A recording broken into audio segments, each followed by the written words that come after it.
Baik, terima kasih atas waktu dan kesempatan yang telah diberikan kepada kami. Di sini saya atas nama Maria Celestina Teva dengan NPM 52200016 dan teman saya Mitri Jivani Silkono dengan NPM 52200031. Materi yang kami paparkan di sini yaitu tentang bioteknologi pertanian. Pendahuluan, kacang kedelai ialah tanaman komoditas strategis ketiga setelah padi dan jagung, karena setiap hari dikonsumsi hampir sebagian masyarakat dengan konsumsi rata-rata 8,12 kg per kapita per tahun. Sementara kebutuhan kedelai akan terus meningkat sejalan dengan bertambahnya jumlah penduduk. Oleh karena itu, upaya peningkatan produksi harus diupayakan melalui perluasan area tanam. Badan FAO atau Badan Pangan Dunia mengatakan bahwa akan terjadi kelangkaan pangan pada tahun 2050 mendatang. Nah, untuk mencegahnya, kita harus melakukan rekayasa genetika melalui bioteknologi. Nah, yang pertama kita harus mengetahui apa itu bioteknologi pertanian. Bioteknologi pertanian merupakan salah satu cabang yang penting dalam pengembangan bioteknologi yang diarahkan untuk pemenuhan kebutuhan manusia akan pangan. Jurnal yang kami review di sini yaitu upaya peningkatan kualitas tanaman kedelai melalui pemanfaatan bioteknologi dalam mengatasi kelangkaan pangan. Rumusan masalah yang pertama, bagaimana peranan bioteknologi pada kacang kedelai. Yang kedua, bagaimana rekayasa genetik pada kacang kedelai. Tujuannya itu menjawab kembali rumusan masalah yang ada.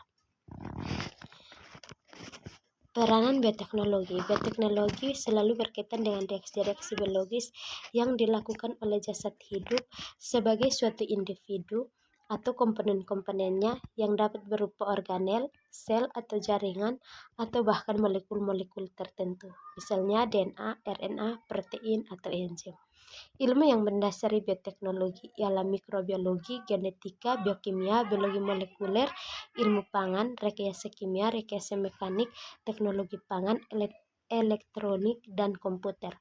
Melalui upaya memanfaatkan kemajuan bioteknologi seperti rekayasa genetik, gen-gen yang bermanfaat dari sumber yang berbeda seperti bakteri atau spesies tanaman lain yang sama sekali tidak memiliki kekerabatan dapat diisolasi dan gen tersebut dapat dimasukkan ke dalam tanaman tersebut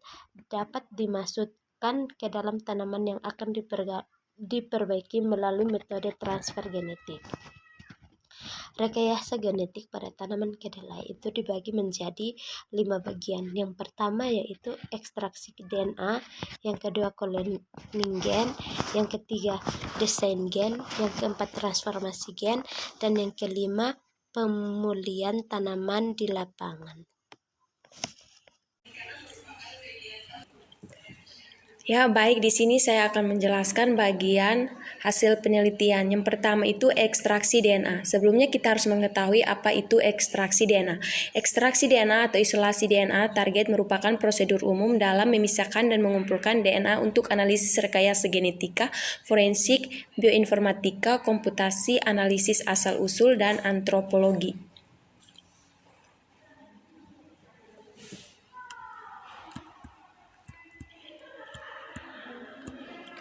Pada gambar 1 merupakan foto DNA dari sampel daun kedelai. Pada tabel 1 ini hasil isolasi DNA total daun tanaman kedelai transgenik dan non-transgenik.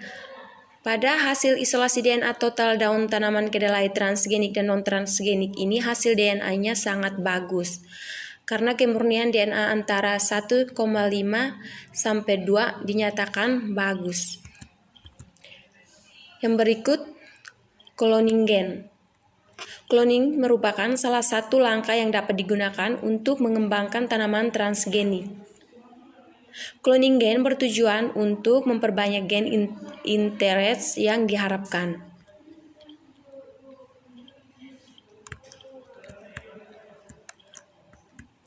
Pada gambar 2A hasil ekstroforesis gel agarosa 1% dari DNA genom pengapit transposon yang diamplifikasi dengan inverse PCR dari genom mutan AAS38. Pada gambar berikut itu sumur 1 marker DNA dan sumur 2 DNA hasil inverse PCR. Hasil ekstraforesis plasmid PGMT 38 yang dipotong dengan enzim ECRI sumur 2 dan 3 terdapat 2 pita yang berukuran 3 kb dan 0,8 kb DNA genom pengapit transpons hasil pemotongan ECORI.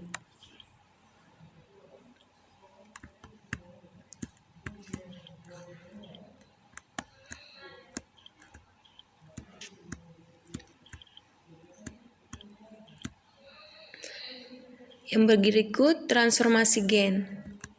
Transformasi genetika merupakan suatu perpindahan atau transfer asing yang diisolasi dari tanaman, virus, bakteri, atau hewan ke dalam suatu genom baru.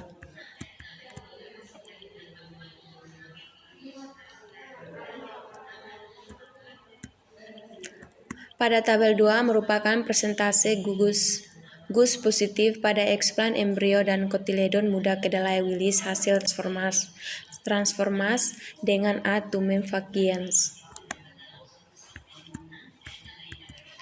Keterangan OD 600 sama dengan 1 setara dengan 1 kali 108 sel per mililiter. Angka dalam kurung adalah persentase. Tabel 2 menunjukkan bahwa eksplan embrio dan kotiledon muda kedelai sangat responsif terhadap infeksi A. tumefaciens, sementara hasil transfer gen PIN2 pada eksplan kedelai melalui A. tumefaciens disajikan pada tabel 3.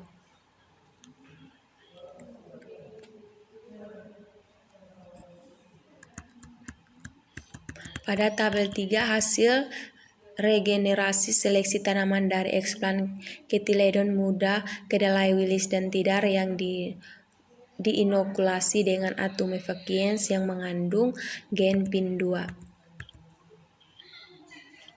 Tabel 3 menunjukkan bahwa varietas wilis memberikan jumlah planet dan tanaman yang lebih banyak, 8 tanaman daripada tidar yang hanya menghasilkan 1 tanaman. Hal ini disebabkan embrio somatik yang dihasilkan dari eksplan wilis berukuran lebih besar dan bentuknya lebih sempurna sehingga mudah dikecambahkan menjadi planlet atau tanaman. Pada gambar 4 hasil uji gus pada eksplan kedelai hasil transformasi dengan Agrobacterium tumefaciens tampak bercak biru pada eksplan embrio kiri dan kotiledon muda pada bagian kanan.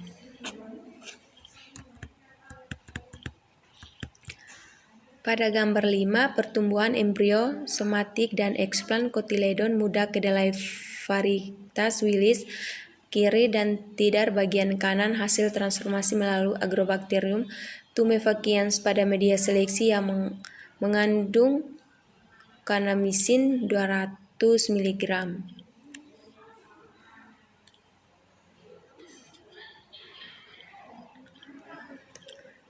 Pada gambar 6 perkecambahan embrio somatik dan aklimatisasi tanaman kedelai tidar AT1 hasil transformasi melalui Agrobacterium tumefaciens A.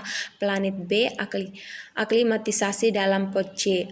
Tanaman AT1 di rumah kaca. Analisis molekuler tanaman kedelai hasil transformasi disajikan pada gambar 7.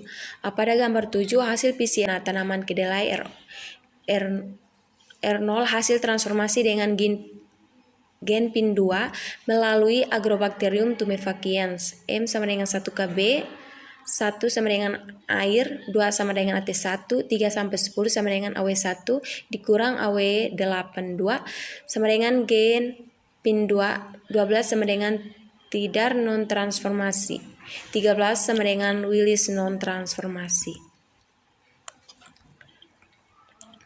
Kesimpulan, Yang pertama, rekayasa genetika alternatif dalam meningkatkan kualitas tanaman kedelai dengan mengubah memodifikasi susunan gen dengan material baru ke dalam tanaman kedelai. Yang kedua, rekayasa genetik pada tanaman kedelai mencakup ekstraksi DNA, cloning gen, desain gen, transformasi genetika, dan pemulihan tanaman di lapangan. Yang ketiga, transfer gen pinil pada tanaman kedelai telah berhasil dilakukan melalui A. tumefaciens dengan dihasilkan satu event tanaman AT1 tidar yang menunjukkan hasil PCR positif terhadap gen pinil. Yang keempat, protokol terbaik untuk transformasi kedelai melalui A. tumefaciens adalah menggunakan eksplan kotiledon muda dengan kerapatan bakteri 1/1/108 sel mililiter, lama inokulasi 90 menit, dan lama kokultivasi 5 hari. 5. Tanaman kedelai AT1R1 tidar hasil transformasi melalui A. tumefaciens sedikit lebih tahan terhadap hama penggerak polong daripada tanaman kedelai non-transgenik kontrol. Baik, inilah hasil presentasi kami. Selamat sore.